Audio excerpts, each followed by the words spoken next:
Praise the lord. ప్రభునామానికి మహిమ కలుగును గాక. ప్రియ దేవుని బిడ్డలారా, మరొకసారి పరిశుద్ధ గ్రంథంలో ఉన్నటువంటి లేఖనములను పరిశీలన చేసి నా ఆత్మీయ జీవితాలను బలపరుచుకోవలసిన వారమే వింటూ ఉన్నాం. సర్వసాధారణంగా మనందరము కూడా అనేక పర్యాయములు మనకు ఎదురవుతున్నటువంటి కష్టాల్లో, కన్నీళ్లలో, బాధల్లో, సమస్యలలో మనం అనేక మందిని నమ్ముకుంటూ వారి నుంచి సహాయము అందలేనప్పటికీ మనం కృంగిపోతూ ఉంటాం, లొంగిపోతూ ఉంటాం, మన జీవితాలు పాడు చేసుకుంటూ ఉంటాం. మరి కొంతమంది అయితే మనుషులను నమ్ముకుని వారి ప్రాణాలు సహితము తీసుకున్నటువంటి వారు మరి ఈ ప్రపంచంలో లేకపోలేదు. చాలామంది బిడ్డలు మేము మా ఫ్రెండ్స్ని నమ్మి మోసపోయాము, స్నేహితులను నమ్మి మోసపోయాము, మా బంధువులను నమ్మి మోసపోయాము అని చెప్పి చాలామంది కూడా సాక్ష్యాలు చెప్తూ ఉంటారు. అయితే పిల్లరా, పరిశుద్ధ గ్రంథంలో 118వ కీర్తన 8-9 వచనాలు కనుక మనం పరిశీలన చేసినట్లయితే అక్కడ దేవుడు మనందరితో మాట్లాడుతూ ఉన్నాడు. మనుషులను నమ్ముకున్నట కంటే యెహోవాను ఆశ్రయించటం మేలు.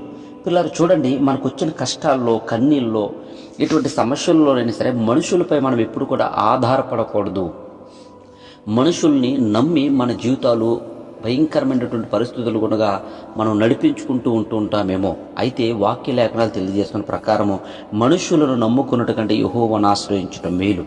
నీ జీవితంలో ఏ కష్టం వచ్చినా సరే మనుషులను నమ్ముకున్నట్టు కంటే ముందు నువ్వు ప్రభువుని ఆశ్రయించు. ప్రభా, నా జీవితంలో ఇటువంటి కష్టం ఎదురవుతుంది, ఇటువంటి సమస్యలు కూడా నేను ప్రయాణం అవుతున్నాను, నేను ఏ విధంగా ముందుకు వెళ్ళాలి, ఏ విధంగా ప్రయాణం అవ్వాలి, ఏ విధంగా ప్రయాణం అవుతే నాకున్న కష్టాలని నేను సరి చేసుకోగలుగుతాను ప్రభా అని ఎప్పుడైతే యథార్థ హృదయంతో ప్రభువుని నువ్వు ఆశ్రయించినప్పుడు దేవుడు ఖచ్చితంగా ఉన్నతమైనటువంటి కార్యాలు నీ పట్ల అనుగ్రహిస్తాడు. అంతేకాదు, నీకు సమయోచితమైన జ్ఞానంనిచ్చి ఈ లోకంలో ముందుకు నడిపిస్తూ ఉంటారు. 9వ వచనంలో కూడా రాజులను నమ్ముకున్నట్టు కంటే యెహోవాను ఆశ్రయించుట మేలు.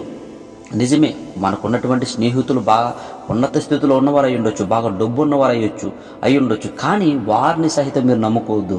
రాజులను నమ్ముకున్నట్టు కంటే యెహోవాను ఆశ్రయించడం మేలని మరొకసారి ప్రభు మనకు తెలియజేస్తున్నాడు. స్నేహితులు, బంధువులు, ఎవరిని ఇరుగు పొరుగు వారు, మనకు తెలిసిన వారు, వీరందరూ కూడా ఎంత ఉన్నతమైన స్థానంలో ఉన్నా వారిని నమ్ముకున్నట్టు కంటే ముందుగా కూడా ప్రభువుని మనం ఆశ్రయించాలి. ప్రభా, నేను మరి ఈ విధమైన పరిస్థితిలో ఉన్నాను, నేను ఈ విధమైనటువంటి పరిస్థితి నన్ను కృంగదీస్తూ ఉంది, నేనేం చేయాలి నాయన?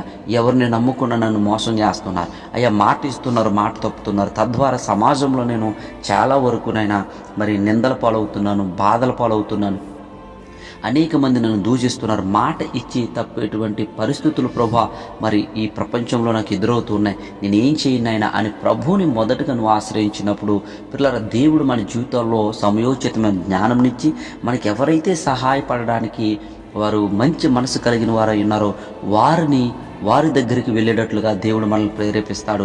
అంతేకాదు, వారిని మన ముందుంచుతాడు. ఖచ్చితంగా వారి ద్వారా ప్రభువే మనకి సహాయం చేస్తాడు. కాబట్టి పిల్లరా, ఈ వాక్యం వింటున్న వారులారా ఆలోచన చేయండి. నీకున్నటువంటి ఏ అవసరతైనా కావచ్చు, నువ్వు ఇటువంటి ఇబ్బందులు ఉన్నవాడివైనా కావచ్చు, నువ్వు మనుషులను ఆశ్రయించడం కంటే ముందుగా ప్రభువును ఆశ్రయించాలనేదే ప్రభు వాక్యమై ఉన్నది. అంతేకాదు, రాజులను నమ్ముకున్నట్టు కంటే యెహోవాను ఆశ్రయించడం మేలు అంటుంది. నువ్వు ఎవరిని నమ్మటానికి ఈ ప్రపంచంలో, ఈ లోకంలో ఎవరు కూడా నమ్మశక్యమైన వారు లేరు. మనం నమ్ముకున్నదగినటువంటి దేవుడు ఒక్కడే, ఆయనే మన నజరేయుడైనటువంటి యేసయ్య. ఆయన నమ్ముకున్న బిడ్డలు ఏమాత్రం కూడా సిగ్గుపడినట్లుగా ఎక్కడ కూడా మనకి కనిపించదు. ఆయన యందు నమ్మకంతో, ఆయన యందు విశ్వాసంతో ఆయనను ఆశ్రయిస్తే అదే మనకు మేలు. మన దేవుడు మనల్ని ఉన్నతమైనటువంటి స్థానంలో నిలబెట్టే దేవుడు. నీ కష్టాల్లో, కన్నీళ్ళలో, బాధల్లో, ఇబ్బందుల్లో, సమస్యల్లో, నీకున్నటువంటి ఎటువంటి భయంకరమైన పరిస్థితి అయినా నువ్వు దేవుని ఆశ్రయించు, ప్రభువుని నమ్ముకో. ఖచ్చితంగా దేవుడు నీ జీవితంలో గొప్ప కార్యాలు జరిగించే దేవుడు.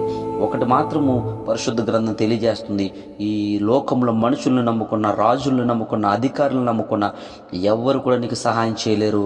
అంతేకాదు, నిన్ను మరి అనేక పర్యాయములు వారి గృహాల చుట్టూ, వారి చుట్టూ మరి తిప్పించుకుని మరి చివరికి చేతులెత్తేటువంటి ప్రజలు మన మధ్యలో ఉన్నారు. కాబట్టి పిల్లరా, వాక్యం వింటున్న వాళ్ళ ఏ కష్టం వచ్చినా సరే ఇది మొదలుకుని మన మనుషులను నమ్మకుండా ప్రభువుని నమ్ముకుని ఆయన ఆశ్రయించి ఆయనతో మనం సహవాసం చేస్తే మనల్ని దేవుడు ఉన్నతమైన స్థానంలో నిలబెట్టే దేవుడు. కాబట్టి వాక్యమైన మనందరం కూడా ఇది మొదలుకొని ఎటువంటి కష్టాలైన, కన్నీలైనా ప్రభువుని ఆశ్రయించాలని, ప్రభువుని నమ్ముకోవాలని ప్రభు వాక్యమై ఉన్నది, నా ఆశ ఉన్నది. దేవుడు పరిశుద్ధ వాక్యమును దీవించి ఆశీర్వదించునుగాక.